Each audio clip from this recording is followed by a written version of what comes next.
We were living in the Gold Coast of Australia, that's over in Queensland, and we were working as hard as we could to try and get ahead, and we just couldn't. The system's not designed for you to get ahead, so we thought enough's enough. I mean, my RCO told me that if I didn't sell the business immediately, I was going to die. So I just had too many injuries that I'd sustained over my lifetime, and they were starting to catch up with me. So I said, look, I want to go home. I'm sick of Australia. I don't want to be here anymore. So we did. We sold our house, our business, found the truck, bought that off of the guy in Hastings, Duncan Mains, and didn't have a plan for the first time ever. And we've worked remotely in here, so we've done our health and safety business out of here. And we just finished up with ATED, which is Auckland Tourism Events and Economic Development. Had 2 kids in here for the past 3 years, and yeah, they love the gypsy life, and it's hard to keep them in kindy. So we love travelling around and just taking off, and it's hard to sit still now. We've had 7 calves, 7 calves that we tried while we were living in here on a farm. I think the big thing is that people, there's always one reason why you should do something, but there's 1,000 reasons why you shouldn't. And I think the big thing is people just doubt themselves all the time, and it goes to everything from politics to, it doesn't matter, like just milking cows or whatever. If you want to go and do something, like, you're a long time dead. Like, you're going to look back on your deathbed and you're going to go, oh, I wish I'd done this, or I wish I'd done that. And our philosophy is more, I wish I hadn't done that. That was really stupid. I really shouldn't have done that. Or I haven't got my finger, because, you should really sit there and say, I've lived a full life, because that's all you're going to be able to take with you. So I think that's a big thing with us, is that we just sit there and go, sort of back to health and safety, we sit there and go, how are we going to do it? We do a take 5, and then we just go off and do it.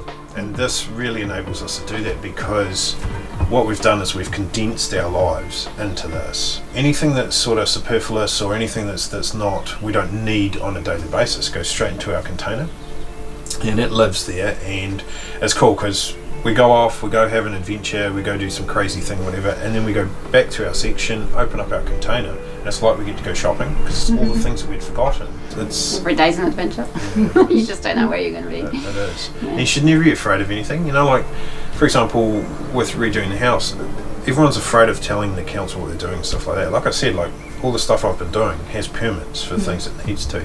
And yeah, expenses crop up and stuff like that, but again, that's why we have the truck, is so that at the end of the day, if we don't have enough, then you just go off to the next job, or you go off to the next adventure, and you come back and you just spend what you need to. And that's the problem with these mortgages, is that if you have a mortgage, well, you've got to pay it back, and so if you want to travel somewhere else, where you've got to have rent for the next place, you've got to pay for the mortgage you've got there, and then if you're going to put tenants in it, then you've got to worry about the tenants smashing your place up, or insurance, and you've got all these other things. So by starting with no mortgage, and then going and finding a good deal, then yeah, you can be courageous, because you know that at the end of the day, if you don't have enough money, well, you just stop and go off and then come back. So frees you up. It does free you up, yeah. And for the past 6 months, we've been writing the book, What You Have Always Wanted to Do, and the name was derived from everyone saying, that's exactly what I've always wanted to do. So we thought, why not call it What You Have Always Wanted to Do? Nice. And yeah, it just talks about the past 3 years of our adventures and life, and how we manage with kids, living in the truck. What square metres is it?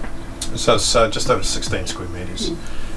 What Duncan did was absolutely fantastic. He's put a really good basic package together. I mean, he put a grey tank, a 250 litre grey tank, a clear tank, same size. We're looking at putting a black tank. Yeah, I'm looking at probably putting a black tank, and I'll probably fit a toilet for that. I was looking at gas and all that, but the incinerating toilets, but you have to have an actual sort of chimney stack on the outside, and it's just I just don't think it would work for this.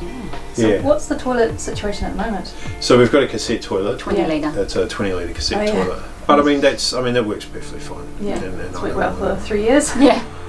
Yeah, we've actually used the same one. Yeah, you just clean it and maintain it, and they just keep working. I mean, obviously, we've got the fridge, freezer, we've got the microwave, the dishwasher, got the pump as well, the water pump. But yeah, we've also got the generator as well. That thing's still going, and we've hammered the crap out of the thing, which is pretty amazing.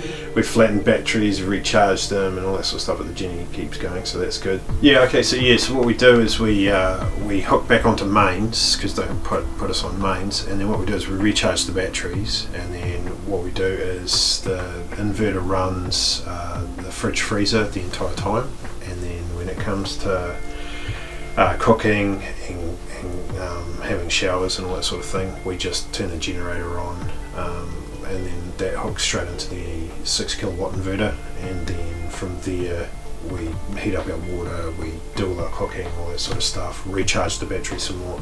But with the water situation, we can last about 3 days using like a full unit, unless you want a boondock, which basically you stop using so much water. We don't use the dishwasher as much, we wait till it's full, and then we can last longer. But basically if we're showering every day, using the dishwasher, cooking and cleaning, all that, then we've got 3 days. Then we just go back to the campsite, recharge. We'll probably stay 24 hours, recharge the batteries and fill up the water. Fill up the water, empty out the grey, empty out the toilet, and then we shoot back off. For 3 days? Yeah, for 3 days. So what we're going to be changing next is we're going to change the 16 amp electrical system out to a 32 amp electrical system. And we've also put a 6 kilowatt 24 volt inverter in, and we're also starting to bank the batteries as well. So we get those from Wave Inverter in Auckland, and that guy's name's David, and we're buying all that sort of stuff from him. We'll start putting solar on as well, and I'll probably try and put a wind turbine on as well, and that's just so that we can charge the batteries. It's on the alternator at the moment, and we've got a safety system in there as well, so if the battery gets too low on the truck, it'll actually cut off the entire inverter and then it won't work. So we've done that. We put a clothesline. I've actually fixed it to the outside of the truck here, and we bought a little washing machine. It's about that big. 5 point. Yeah, it's 6.5 kilo washing machine, and I just put it up on the bench there. So. Yeah, we're self-contained, and we talk about in the book how we became self-contained. And, and how we take this on the ferry, so lots of adventures there. Yep, I just did that fun experience. Because we always they think they believe that we're a truck, but we're a motorhome, and we have the NZMC motorhome card. But no, you're a truck.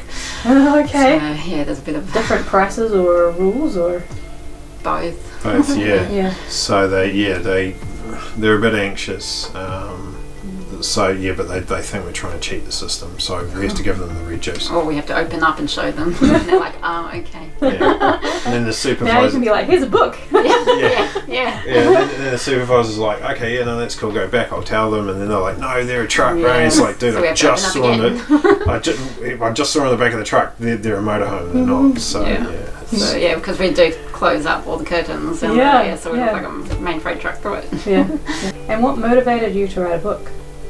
It's from everyone, ever since we started this 3 years ago, everyone asking us the questions of how you do it, what do you do, and just to explain. So we thought, okay, let's write this book. And I do Toastmasters. I started it over in Auckland, and I had someone say to me, you should write a book, because one of my speeches was talking about the truck and the way we live, and it just inspired the whole group. And he was like, you should write a book, and that was all the nudge I needed. I'm like, okay. So we spent hours every night just writing the book, and it talks about how we started, why we did it, and our adventures, and living here with the family, and tips on living on the road with kids. And nice.